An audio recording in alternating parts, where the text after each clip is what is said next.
How did one woman transform healthcare and become a symbol of compassion? Let's explore the legacy of Florence Nightingale.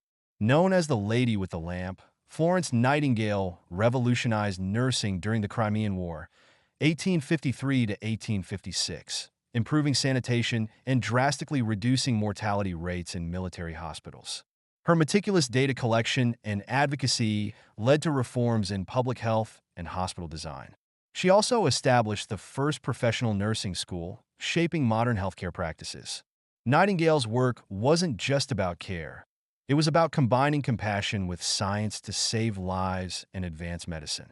Florence Nightingale reminds us how one person's vision can transform an entire field and improve countless lives.